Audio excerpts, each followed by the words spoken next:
জীবনের এই সন্ধিক্ষণে কত মানুষই আমাদের জীবনে আসে, পাশে বসে কাঁধে হাত রেখে জানান দেয়, আমি তোমার আপন মানুষ। তারপর আমরা তাদের বিশ্বাস করতে শুরু করি।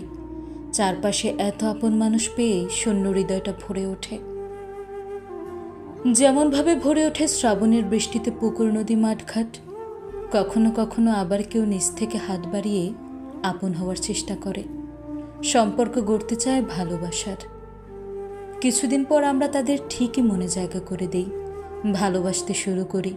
কত শত স্মৃতি তৈরি হয়। তারপর একদিন দুঃসময় আসে। আস্তে আস্তে আপন মানুষগুলো কমতে শুরু করে।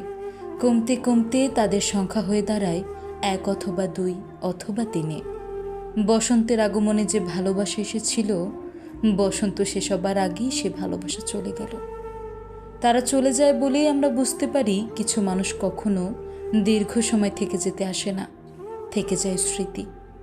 অসহায়ের মতো তখন আমরা স্মৃতি বয়ে বেড়াই। স্মৃতিরা মরে না, স্মৃতিরা বেঁচে থাকে আজীবন মস্তিষ্কের বাপাসে।